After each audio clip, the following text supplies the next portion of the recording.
Halo sahabat, ketemu lagi di channel HR Milenial.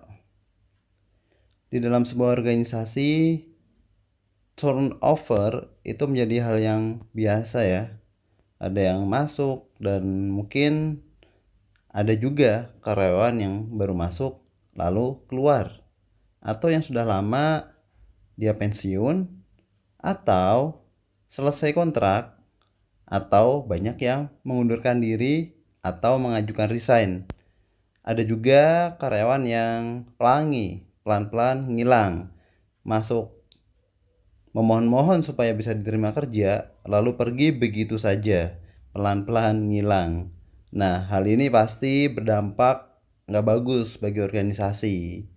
Tapi teman-teman tahu nggak sih, alasan apa aja yang kemudian menjadi penentu seseorang atau karyawan tersebut sehingga memutuskan untuk resign. Nah, di video ini kita akan bahas tentang 7 alasan kenapa karyawan resign. Yang pertama, karena tidak ada jenjang karir.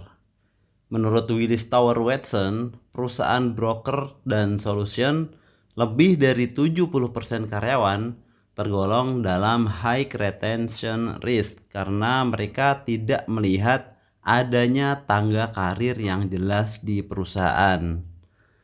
So, bagi teman-teman HRD, pastikan di dalam sistem manajemen sumber daya manusia yang Anda kelola, yang ada di perusahaan atau di organisasi, itu ada karir manajemen yang jelas, ada jenjang karirnya, sehingga karyawan makin termotivasi untuk bekerja, semakin termotivasi untuk berkarya, karena dia melihat ketika berada di organisasi tersebut, dia melihat sebuah kesempatan bahwa jenjang karir di situ cukup bagus dan pastinya ada, sehingga kesempatan buat mereka untuk naik ke posisi yang lebih tinggi itu tersedia.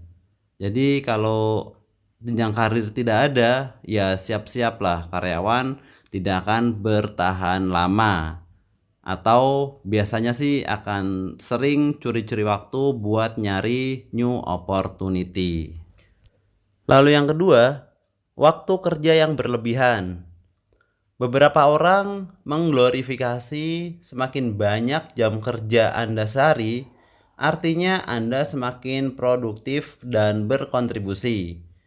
Pemikiran tersebut biasanya mendorong karyawan untuk resign karena tekanan yang diterima.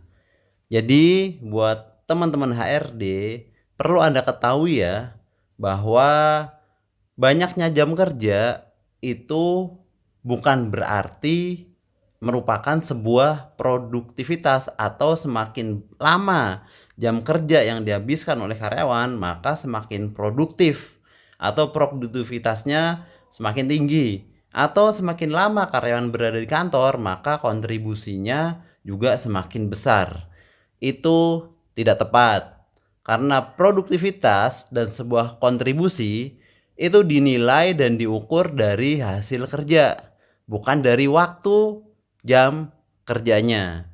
Jadi bisa saja ketika jam kerjanya nggak panjang tapi hasil kerjanya bagus, banyak. Nah, ini namanya efektif dan efisien. Jadi kalau ada karyawan misalnya nih, dia pulangnya on time, nggak pernah lembur, itu bukan berarti dia tidak loyal atau tidak produktif. Anda harus bisa menilai dan melakukan cross check, apakah pekerjaan dia beres atau tidak, apakah semua pekerjaannya tuntas atau tidak. Ketika semua pekerjaannya tuntas berarti dia bagus, dia bisa bekerja secara efektif. Begitu juga sebaliknya, ketika ada karyawan, dia berlama-lama di kantor, setiap hari lembur, coba cek hasil kinerjanya. Apakah benar-benar menunjukkan sebuah hasil kerja yang bagus, optimal, atau sudah banyak waktu yang dihabiskan di kantor, banyak lembur, tapi tidak menghasilkan apa-apa. Nah, ini namanya pemborosan jam kerja yang ada, bukan sebuah produktivitas. Alasan yang ketiga kenapa karyawan resign adalah karena hasil kerja tidak atau kurang diapresiasi. Gallup Workplace pernah mengatakan bahwa 76% karyawan yang tidak merasa diapresiasi di tempat kerja sedang mencari peluang kerja lain. Mereka yang merasa tidak diakui 2 kali lebih mungkin untuk resign dalam kurun waktu 1 tahun. Jadi pastikan para pimpinan, para atasan, HRD itu bisa mengapresiasi hasil kerja karyawan. Apresiasi tidak harus dilakukan dengan memberikan sebuah benefit yang tinggi atau tunjangan yang wah.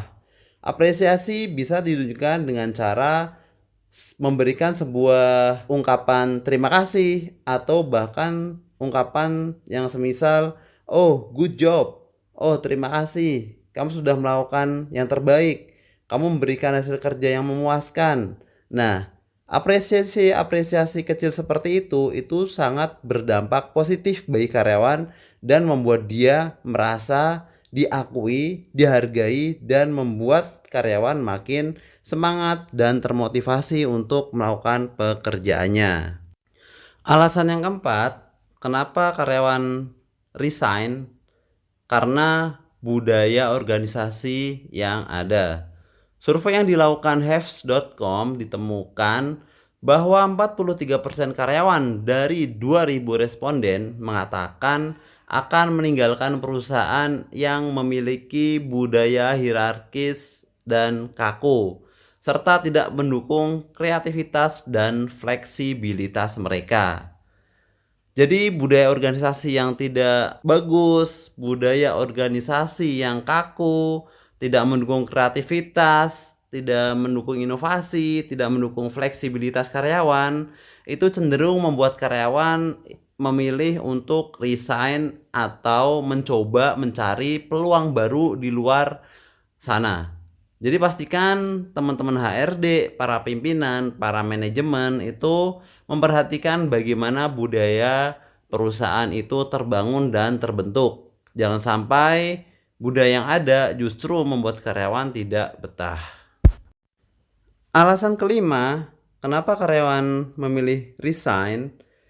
Itu dikarenakan karena job desk berbeda dengan kesepakatan di awal. Kenyataannya memang penambahan job desk setelah kontrak kerja atau offering letter ditandatangan itu tidak dapat dihindari. Namun apabila sampai membuat beban kerja jadi tidak seimbang dengan kompensasi yang karyawan terima, banyak karyawan kemudian tidak segan untuk protes hingga sampai kemudian dia resign. Jadi teman-teman pastikan ketika posting lowongan kerja atau ketika sudah selesai interview dan penandatanganan kontrak kerja, itu job desk yang akan diberikan itu sesuai. Jadi tidak ada yang ditutup-tutupi dan tidak ada dusta di antara HRD dan karyawan. Jangan sampai setelah selesai penandatanganan kontrak kerja, terus dia mulai bekerja, ternyata job desk yang diberikan itu tidak sesuai dan load pekerjaannya itu sangat over, sangat membebani karyawan. Kalau sudah seperti itu ya siap-siap deh, turnover pasti akan jadi tinggi dan tidak terkendali. Alasan yang keenam, kebanyakan karyawan resign dengan alasan karena mereka ingin melanjutkan studi. Ternyata banyak tenaga kerja usaha produktif di Indonesia tertarik untuk mengenyam pendidikan lebih lanjut. Namun, sulitnya membagi waktu antara bekerja dan belajar membuat mereka harus memutuskan prioritas sehingga resign pun jadi pilihan. Jadi kalau hal ini sudah terjadi ya sulit ya untuk dicegah. Tapi sebenarnya bisa diantisipasi. Jika teman-teman sebagai seorang HRD seharusnya ketika sesi wawancara bisa digali lebih dalam. Misal apakah ingin melanjutkan studi lagi, kalau ingin kira-kira kapan akan mulai, terus sampai seberapa lama kemudian dia akan studi, terus bagaimana dengan pekerjaannya. Nah, pertanyaan-pertanyaan itu bisa menggali lebih dalam apa karyawan tersebut akan melanjutkan studi dan mungkin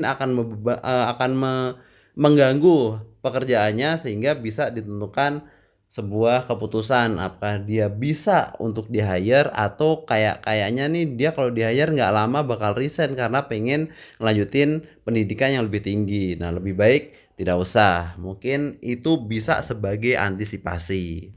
Lalu, alasan terakhir yang sering digunakan karyawan adalah keluarga. Wanita lebih banyak menggunakan alasan ini untuk mengurus keluarganya di rumah, apalagi yang memiliki anak yang masih kecil. Nah, alasan keluarga ini kebanyakan dipilih atau diambil oleh pekerja perempuan ya. Karena banyak hal yang kemudian dia harus memprioritaskan hidupnya, apakah dia akan menghabiskan banyak waktunya di dunia karir atau di pekerjaan, atau dia lebih fokus untuk mengurusi keluarganya, mengurusi anak-anaknya, dan lain sebagainya. Jadi kalau sudah menyangkut urusan keluarga, ya sulit ya untuk kemudian dihindari. Meskipun bisa saja diantisipasi juga.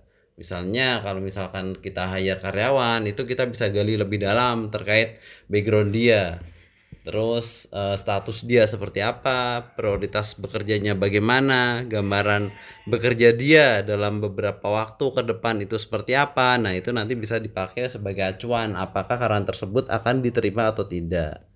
Nah, itulah 7 alasan karyawan banyak resign atau 7 alasan kenapa karyawan memilih untuk resign. Alasan-alasan ini bisa menjadikan sebuah evaluasi ya buat teman-teman HRD supaya bisa menghindari turnover yang cukup tinggi. Oke, sekian dulu video kali ini. Semoga bermanfaat. Sampai ketemu di video selanjutnya.